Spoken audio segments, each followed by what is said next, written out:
Safdah TV. Assalamualaikum warahmatullahi wabarakatuh. Salam sejahtera teruntuk sahabat Kibayushima, dimanapun panjenengan berada, tetap semangat. Kita selalu berusaha untuk memberikan yang terbaik untuk sahabat Kibayushima dimanapun panjenengan berada, terkait dengan berbagai masalah yang ada di dunia ini. Informasi yang kita terima kadangkala bisa menjerumuskan kita, kadangkala bisa memberikan sebuah jalan menyelesaikan sebuah permasalahan, bisa juga menambah wawasan kita. Di zaman yang serba global, serba transparan, ini pandai-pandainya kita untuk bisa memfilter, bisa menyaring dari informasi-informasi yang kita dapatkan. Dengan pengertian tidak kita terima begitu saja. Masalah yang sangat krusial sekali, sahabat. Masalah yang sangat terkait berhubungan dengan masalah keimanan, pro dan kontra yang berhubungan dengan yang dinamakan dengan Hajar Aswad atau orang Barat menamai dengan Black Stone atau batu hitam. Sahabat, ada yang mengatakan bahwasanya itu adalah batu meteor, batu yang jatuh dari ruang di luar angkasa sana, bisa menembus meteor, kemudian dijadikan salah satu bahan untuk membentengi salah satu sisi di dalam Ka'bah, bangunan Ka'bah. Ada yang berpendapat itu batu biasa, ada yang berpendapat itu batu dari surga. Monggo semuanya berpendapat, semuanya punya pendapat, punya pemikiran, punya persangkaan. Yang jelas keyakinan kita masing-masing kembalinya. Ada data yang disangkal, kemudian pendapat itu gugur karena ada sangkalan. Sejauh ini keyakinan secara mayoritas adalah bahwasanya Hajar Aswad ini berasal dari surga, di mana ketika Adam diturunkan oleh Allah ke surga membawa batu dan diletakkan di Hindustan, di India kala itu. Nah, ratusan tahun berikutnya Nabi Ibrahim ini membangun Ka'bah, sahabat, bersama putranya yakni Nabi Ismail. Nah, kemudian ada salah satu sisi di mana kurang bagian ini kurang satu sisi begitu. Kemudian Ibrahim menyuruh kepada putranya untuk mencari batu sehingga sisi ini bisa tertutupi, sahabat. Maka pergilah Ismail ke sebuah gunung dan di sana datanglah malaikat Jibril membawakan batu yang dari India ini diberikan kepada Nabi Ismail. Kemudian serta-merta batu ini dikasihkan pada sang ayah dan ayah terkejut. Ya, batu ini yang saya cari. Dari mana kau dapatkan? Begitu ditanya, Nabi Ismail menyampaikan bahwasanya ini batu pemberian dari seseorang yang tidak memberatkan kami dan anak cucu kita, begitu. Siapa beliau?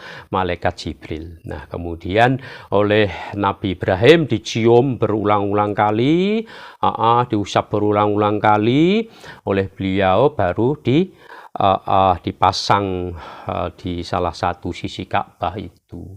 Nah, perjalanan menuju ke Ibrahim ya, dari Ibrahim, Nabi Ibrahim sampai ke beliau baginda Nabi itu juga ratusan tahun tentunya, dan di mana telah mengalami berbagai macam perubahan.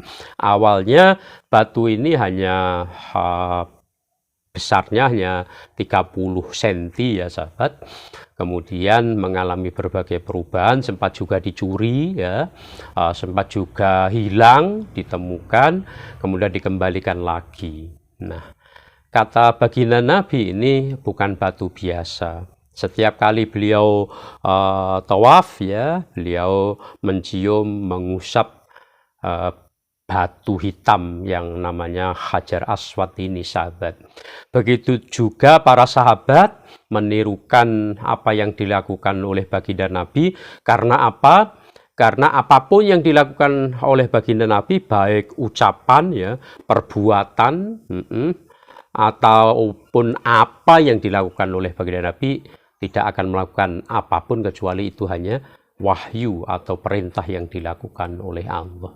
Terlepas dari pendapat ya, itu musyrik lah, atau itu menyekutukan Tuhan lah, atau itu bukan syariah lah, yang jelas itu sunnah hukumnya.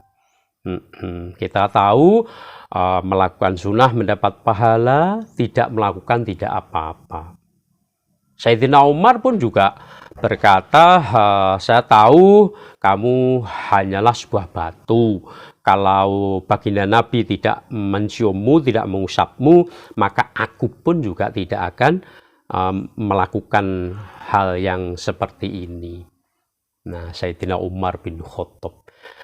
Sahabat Kibayusima, nanti kita akan cerita tentang pernah dicurinya ya, pernah dipukul juga ya, pernah diambil ya, sehingga yang ada sekarang adalah pecahan-pecahan atau bagian-bagian Hajar Aswad ini yang jumlahnya ada 8 keping ya, kemudian dirangkai dengan perak ya, dirangkai kemudian diletakkan di sebelah tenggara Ka'bah ya, di sebelah tenggara Ka'bah, di rukun Yaman ya, memulainya mengawali putaran 7 kali atau tawaf itu. Baginda Nabi ketika melakukan tawaf ya, yang pertama sampai yang ketiga ini dilakukan dengan gerakan yang cepat, kemudian yang keempat, 5, ke-6, dan ke-7 mulai santai beliau. Banyak sekali yang akan kita bahas terkait dengan Hajar Aswad ini sahabat, yang sekarang pada akhir-akhir ini ya, pada akhir-akhir ini dengan kecanggihan alat elektronika, ada sebuah potret ya yang canggih sekali, sampai 4900 piksel ya, mampu memotret Hajar Aswad ini sehingga nampak jelas. Para ahli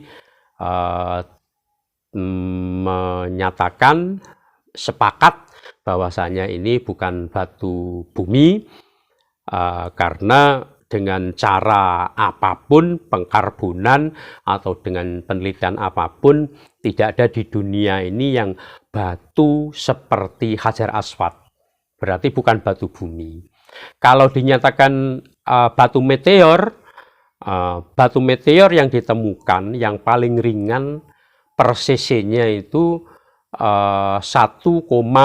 sekian gram, dan batu meteor ini juga tenggelam di dalam air. Kalau Hajar Aswad ini Meskipun ada pendapat, apa mungkin orang Barat meneliti ya, demi untuk membuktikan kebenaran bahwasanya batu ini bukan batu sembarangan, bukan batu-batu seperti batu-batu yang lainnya.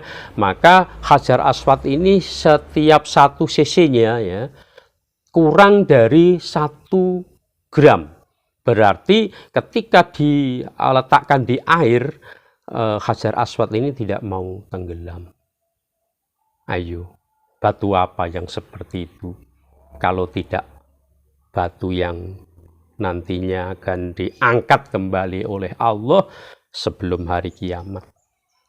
Mengapa orang yang umroh dan orang yang haji berbondong-bondong ingin sekali untuk bisa mengusap atau bisa mencium yang namanya Hajar Aswad?